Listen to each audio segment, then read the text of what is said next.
All right, good afternoon. We are here today to talk about new student SEVIS check-in. This is part of our fall 2023 immigration status series, and we're here to help explain to you how to do it. So let's go to our slides here. Yeah, let's give them a minute to jump in here, Cynthia, as well. Just Oh, a okay. second. I see how many we can get in here. I don't want Let's to try to get more leave them people. in the dust. That sounds good to me. Just give it a minute or two.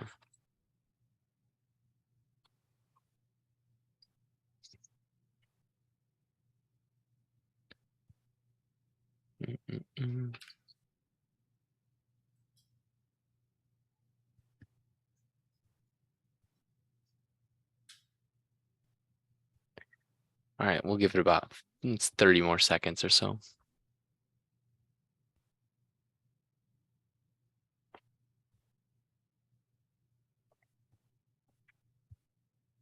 Hopefully we've got a few more people joining us. Stragglers jumping in. Come on in.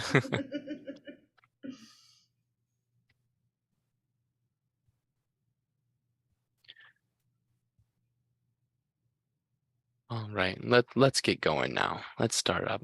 All right, sounds good. All right, so for those of you who are just joining us, welcome to our new student SEVIS check-in series. So it's part of our immigration series. We're going to start talking about SEVIS check-in and how important it is for you as a new student to complete it. So let's get going with our slides.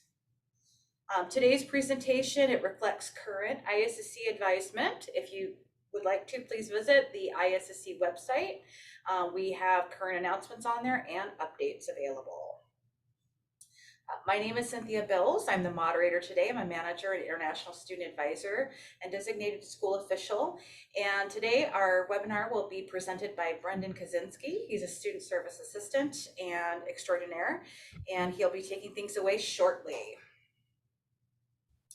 If you have any questions that you'd like to ask, please go to the Q&A box down at the bottom of your screen and type it into the chat. We will do our best to post a lot of links and things in the chat, but feel free to post your questions there.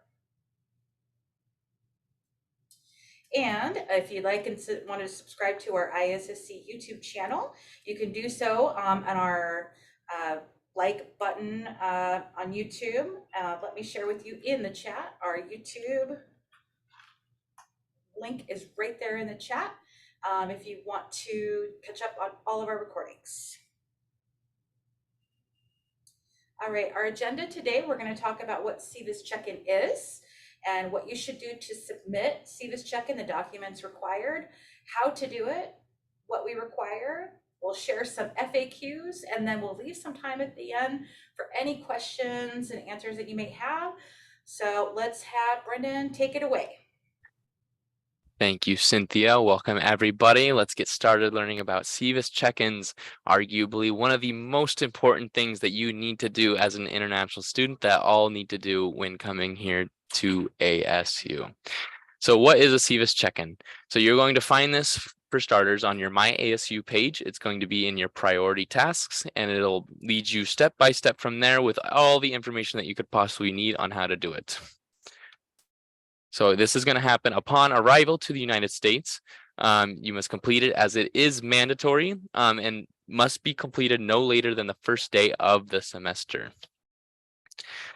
This is to show that you have arrived and shown your presence in the United States and are active in your F1 status. And it's to prove also that you have the necessary documents to continue as an F1 student as well. So who needs to complete the SEVIS check-in? You must complete the SEVIS check-in if you are an F1 or J1 student attending ASU for the first time. If you're an F1 or J1 student returning to ASU on an initial I-20 on a new record. If you are transferring your record to ASU from another university, they transfer pending I-20 so that we can start using your record. And finally, if you're transferring your record to ASU from Global Launch as well. Although that may be confusing as you are at ASU on Global Launch, you still regardless need to transfer it to ASU's official system.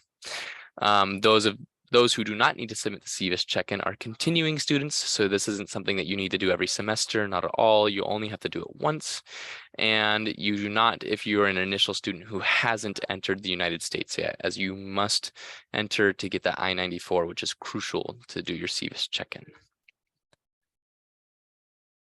All right, so SEVIS check-in is required in order to update your SEVIS status as continued attendance at your university. Your initial attendance I-20, it will still be valid while you are in the United States, and is perfectly fine to apply for a social security number as well, and along with the majority of things that you'll need an I-24. But if you will be traveling, the I-20 you use to enter, saying initial I-20 or even transfer pending, will no longer be valid for use. But please, please, please keep all of your I-20s for your records for any future endeavors that you might take up as a visa in the United States. So to update your I-20 to say continued attendance, you must apply for a replacement I-20 in your eForm portal, replacement or travel signature request. Okay, so the timeline for an F1 and J1 student doing their SEVIS check-in. So you need to submit your eForm to the ISSC with all the required documents prior to the start date of the semester or on the first day of the semester. ISSC will process that request. Please allow up to 10 business days to process this eForm. Please, please, please do not be alarmed either if it goes over this time period, as we have lots of SEVIS check-ins to go through, upwards in the thousands, as all new students, all new F1 and J1 students have to do this. Once this is approved and there's no issues, we will approve it, and you will then be maintaining your status as an F1 or J1 student in the United States. So how to complete it? Students will begin by gathering their immigration documents, such as your DS 2019 if you are J1, or I-20 if you are F1. You will need your passport to show your biographical information and photo. And then finally, your F1 or J1 visa or a change of status approval notice. Canadian citizens do not require a visa, as your I-20 is sufficient enough to do that. And then you'll need your paper or electronic I-94 retrieved from Customs and Border Protection. I believe there should be a link to get your most recent I-94. I'm not sure, but it's very easily accessible. Do not be alarmed if you do not have a paper one, as most are going to be retrieved online now.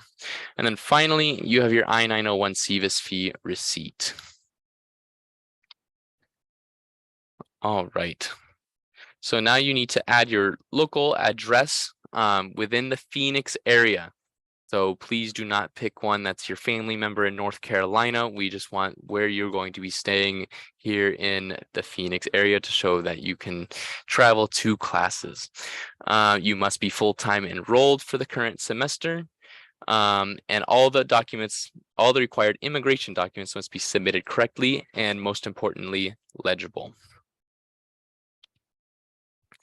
Okay, so for your contact information, your local address is one of your more important addresses, because we will send you, this is where you will receive any ASU mail, any possible mail from us as well. Please make sure that to put all of the address information, if you can, on the first line, such as this one on the right hand side if you're an off-campus apartment. So you're going to put the number of the building, the road, and the apartment number all on the first line, and then there'll be a separate section for the city, state, and zip code.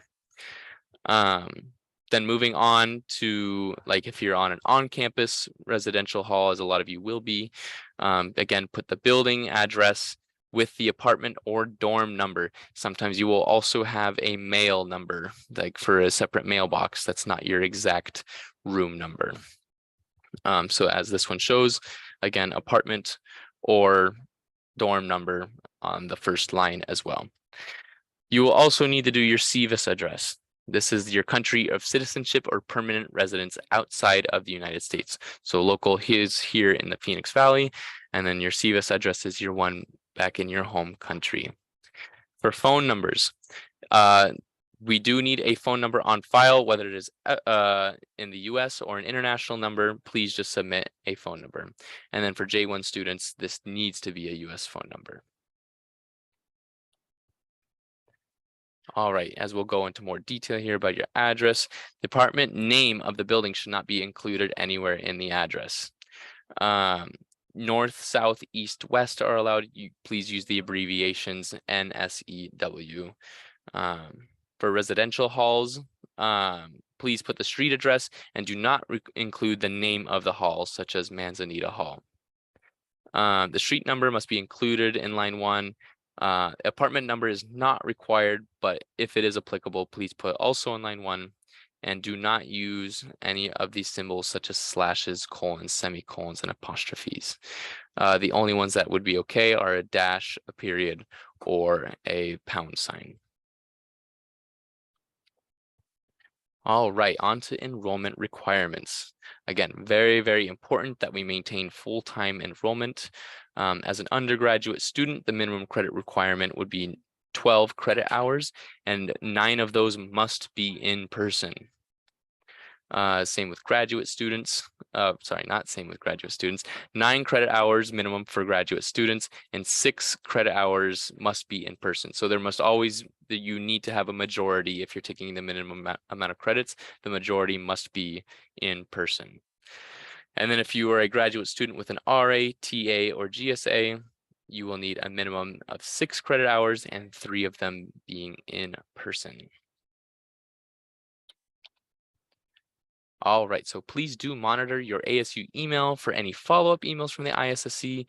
If there was an issue with your submission, it is best that you follow the steps by completing the request for action e-form once the issue is resolved. This way we can ensure that your e-form is processed correctly and as swiftly as possible. Certainly, if you have further questions before filling that out, always you can respond to the email, but you do not need to include any items in that. Just if you have simple questions, feel free to email back. But the swiftest way, if it's a simple fix, please just submit the request for action request in that follow-up email. All right, on to some frequently asked questions. How do I update my local and SEVIS address? To update your address, please visit your address maintenance in your My ASU. Local address, once again, is your residential here in the United States in Phoenix, and SEVIS address, your home country address. You can add these, like I said, in your My ASU. The other addresses that are options are not required for your immigration record, but may be required for like academics. So your academic advisor might request it or not. But as for immigration wise, only local and SEVIS are needed. All right, what to do if your I-94 is not showing up on the website?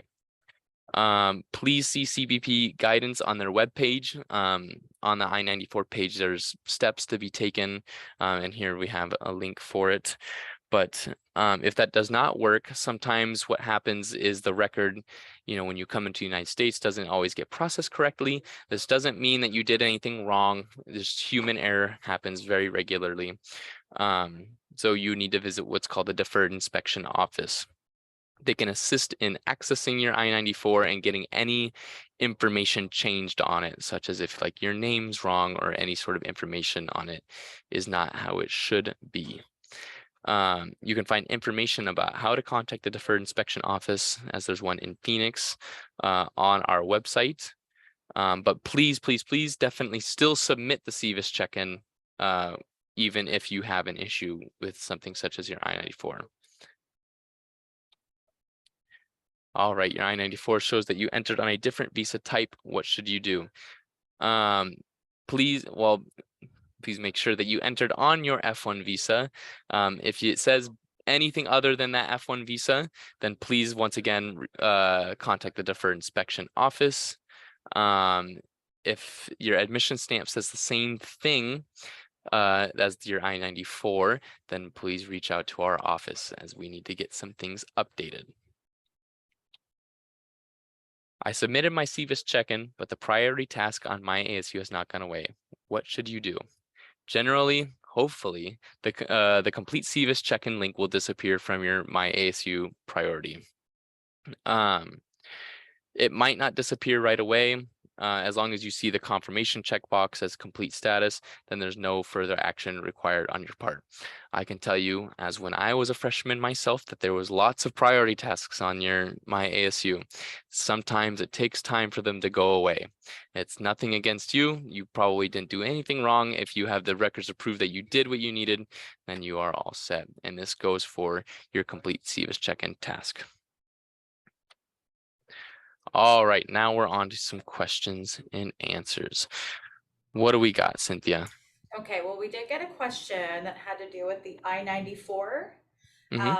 So we did have a question asking, they say, Shavito says, I've already submitted the SEVIS check-in e-form. However, I have recently received an email requesting a correction to my I-94 due to an error in my first name.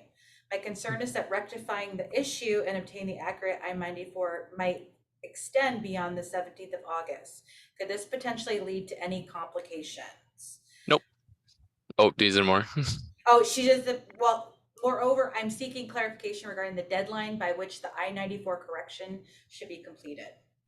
So this is I kind of touched on this earlier. So please submit your SEVIS check-in, even if you have an error. So by you just submitting it, not even having it approved, but just by submitting that request, you have met your immigration records or maintained your status.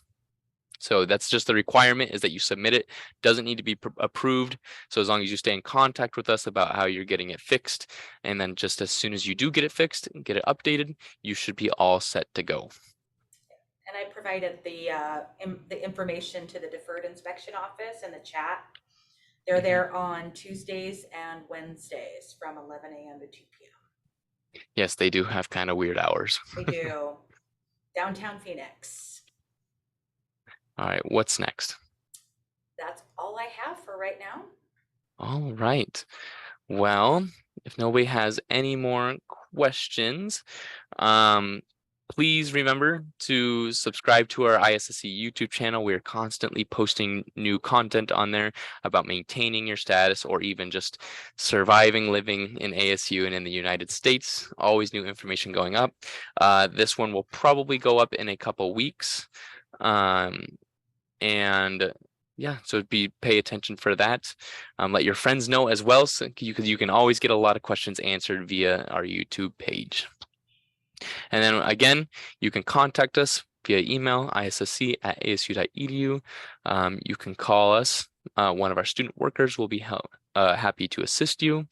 And then we do have in-person drop-in advising on Mondays from 1 to 3, Tuesdays 9 to 11, Thursdays 1 to 3, and Fridays 9 to 11. And as vice versa for virtual advising, 9 to 11 Mondays, Tuesdays 1 to 3, Thursdays 9 to 11, and Fridays 1 to 3, with no advising on Wednesdays.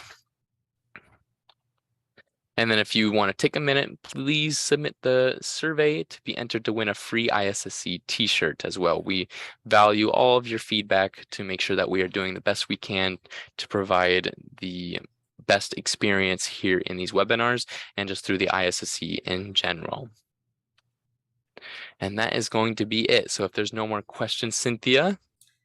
No more questions, but it's been a pleasure. Thank you. Yes, thank you all who joined us today, and please feel free to reach out if you have more questions. All right.